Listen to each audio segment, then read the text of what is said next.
Bonjour, je m'appelle Nathalie Yamb. Vous connaissez Nicolas? Nicolas Normand est un ancien ambassadeur de France qui a sévi au Mali, au Congo et au Sénégal. Il est aussi l'auteur d'un bouquin intitulé, en toute modestie, Grand livre sur l'Afrique, paru en 2019. Rien que ça. Écoutons donc l'ami Nicolas, cet expert de notre continent.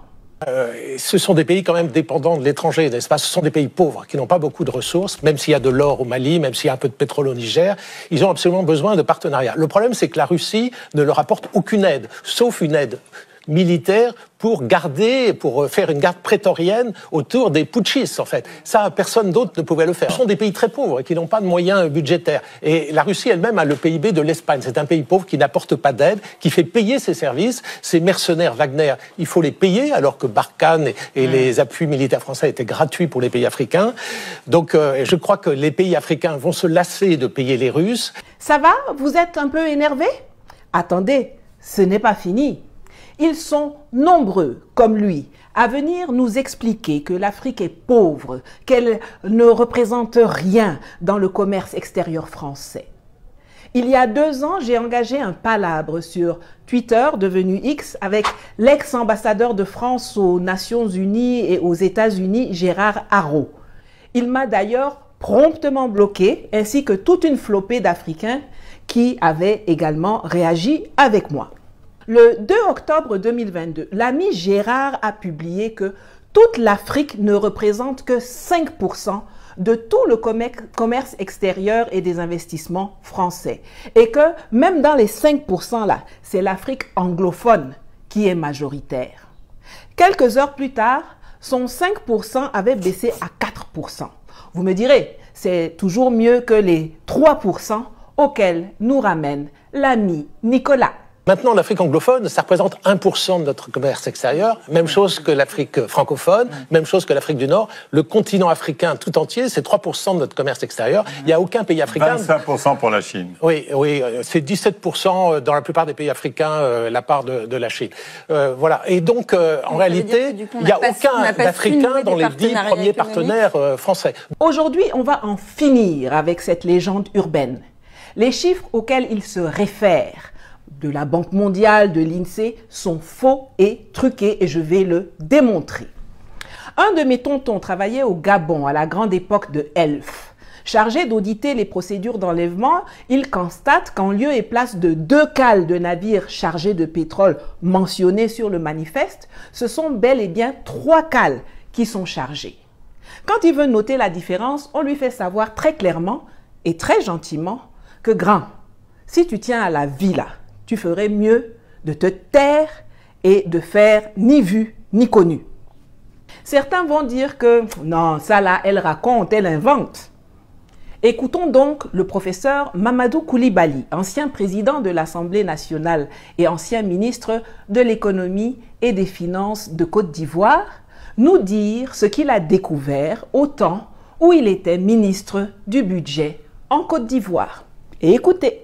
Moi, je suis allé visiter ici à Abidjan une des plateformes pétrolières, mais en haute mer là-bas, j'étais avec feu le ministre Daouda Thiam, parce que je voulais savoir où passait l'argent du pétrole. Il m'a dit, viens, on va aller. On a pris l'avion, on est arrivé, on a regardé. Quand on est revenu, tu as compris, non? Mais, chers amis, on est couché à Abidjan, les tankers viennent faire le plein et puis s'en vont. Et puis c'est eux qui nous disent, bon, on a pris 10 barils, 20 barils, et nous on comptabilise ça dans le budget. Ça fait que on est pays pétrolier, mais notre production ne dépasse jamais les 40 000 barils jour. 40 000 barils, c'est rien du tout. Mais en même temps, depuis 1960, là-bas, on n'a pas été capable de construire une raffinerie ici pour raffiner ce pétrole ici et puis le vendre ici. Ce petit pétrole-là s'en va et puis on commande du pétrole nigérian pour le raffiner ici et le vendre ici. Après, on se plaint des fluctuations du dollar. Faut pas vous en tenir aux parités, au taux que les gens donnent. Ce n'est que la partie visible. Ce qu'il dit là, qui se passait en Côte d'Ivoire en 2000, ça rejoint, ça corrobore ce que le Congolais Pascal Lissouba, qui fut Premier ministre de 1963 à 66, puis président de la République du Congo de 92 à 97, a raconté pour la postérité, c'est-à-dire pour nous, dans un documentaire en 2001, Magnéto. Ça commence sur les puits de pétrole eux-mêmes. Les installations industrielles sont à 600 km de Brazzaville, près de la ville de Pointe-Noire, au bout d'une des rares routes bien goudronnées du pays. On a suivi les panneaux, il faut prendre à droite. C'est indiqué. Voilà le terminal pétrolier de Djeno. C'est ici que transite le pétrole, extrait par Elf, pour son compte et celui du pays. Les puits sont en mer. Au bout d'un chemin, il n'y a rien à voir, si ce n'est quelques tuyaux qui s'enfoncent dans l'océan, derrière une grille. Problème, à partir de cette grille, fini le Congo, tout est contrôlé par Elf, dans le plus grand secret. C'est ce qu'affirme l'ancien président de la République, Pascal Lissouba. Selon lui, le Congo ne savait même pas combien de pétrole était extrait de son sous-sol. Nous ne savions rien de ce qui se passe et nous n'avons même pas la quantité du pétrole qui sortait de notre pays. Nous ne la connaissions pas. Vous voulez dire que les autorités congolaises ne la connaissaient pas. Ne connaissaient pas la quantité de pétrole extraite de leur sol? Par quel moyen? Pour le savoir, il aurait fallu que les Congolais puissent se rendre ici, sur cette bouée qu'on devine plus qu'on ne la voit. Loin des regards, c'est là que les pétroliers viennent charger le pétrole. Seulement voilà, les navires sont Elf, les employés sont Elf, les chiffres sont donnés par Elf et les autorités du Congo assurent qu'elles n'ont pas les moyens d'aller vérifier. Vous avez entendu, non? Pour ceux qui sont encore dans le déni et qui seraient tentés d'affirmer que ce sont des jérémiades victimaires d'Africains frustrés, de panafricains, comme leur patron du Quai d'Orsay leur ont dit de nous qualifier, la personne la plus au courant de ces affaires, à savoir l'ex-patron de Elf, le français Loïc Le Floch-Prigent, va nous dire ce qu'il en est. Écoutons-le d'abord nous parler des cargaisons et même des bateaux non déclarés. Au large de ces plages, des quantités de pétrole importantes auraient ainsi été acheminées sans que les officiels congolais n'en soient mis au courant. Parfois même, des navires entiers. Et un pétrolier de 100 000 tonnes, cela représente près de 100 millions de francs qui échappent aux caisses du pays. On appelle ça une cargaison fantôme. Interrogé sur la question, Loïc Le Floch-Prigent ne dément pas qu'il y en ait eu. Il y a des cargaisons qui sont produites et qui n'ont jamais été officiellement. Voilà. Alors, c'est des choses qui sont arrivées, bien sûr, dans le passé, quand les dispositifs de comptage n'étaient pas aussi précis que maintenant. Alors, on peut estimer qu'aujourd'hui, les dispositifs de comptage sont précis, du moins dans certains pays. Alors si je prends l'exemple quand même concret des pays africains, et notamment dans les années 70, 80, 90, est-ce que les systèmes de comptage étaient précis? Les systèmes de comptage étaient imprécis. J'espère que vous comprenez maintenant pourquoi Patrice Talon voulait à tout prix empêcher les officiels nigériens de superviser l'enlèvement de leur pétrole au terminal de Semek-Podji. Dans ce qui était chargé, il y avait les cargaisons officielles du Niger, mais il y avait aussi sa part fantôme à lui et celle de ses patrons complices français.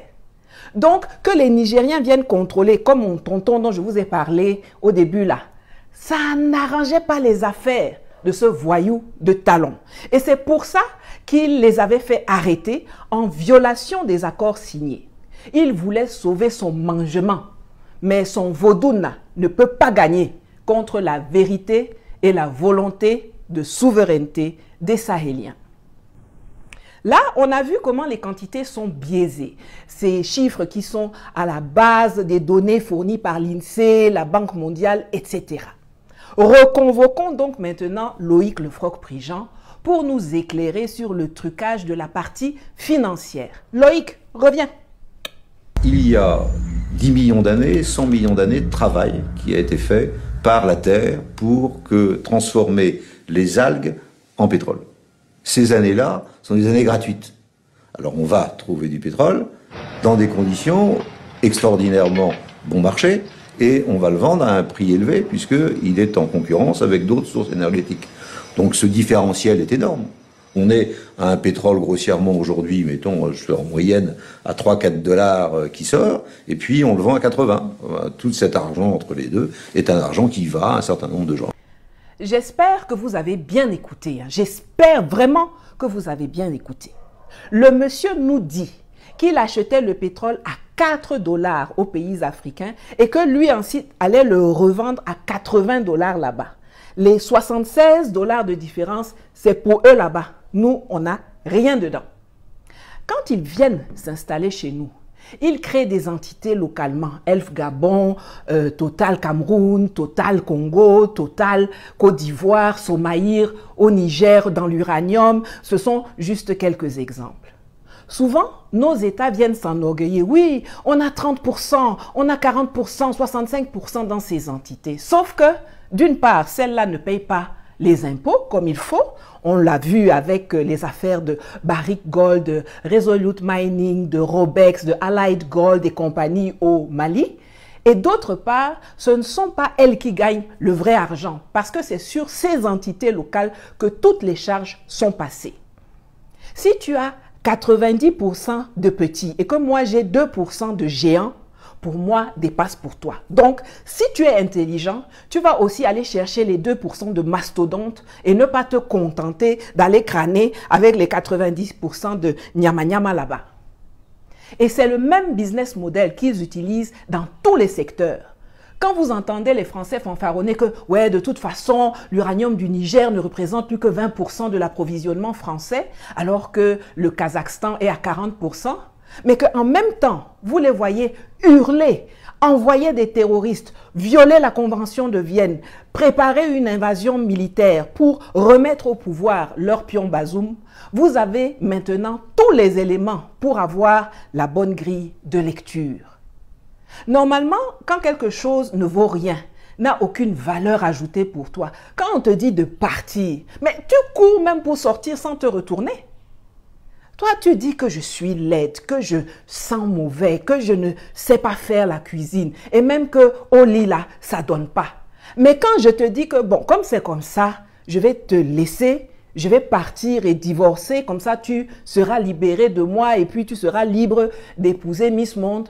Te voilà qui te roule par terre, qui t'accroche à mes pieds, qui va rameuter toute la famille pour me convaincre de rester, qui va poser 18 cadenas sur la porte, verrouiller toutes les fenêtres et qui va même jusqu'à embaucher des vigiles armés en leur disant que je ne dois pas sortir et que si je sors, ils n'ont qu'à même tirer sur moi. Aïe! Vous voyez, non? Joli Kazakhstan est là. Nyanga Australie est là. Beauté Canada est là. Tu peux acheter uranium là-bas. Waouh! Pourquoi ça te gratte quand l'aideron Niger, qui ne vaut rien, te dit de partir? Tout simplement parce que le business model de Orano au Niger était le même que celui de Elf, que Loïc Lefroc-Prigent nous a décrit tantôt. Au Niger, ils achetaient à petit prix de l'uranium qu'ils revendaient au prix du marché en se faisant des marges de tonnerre. Alors que chez les Miss Kazakh, Australie et Canada, là, il est obligé de payer ça au prix du marché et sa marge est mingiri comme ça.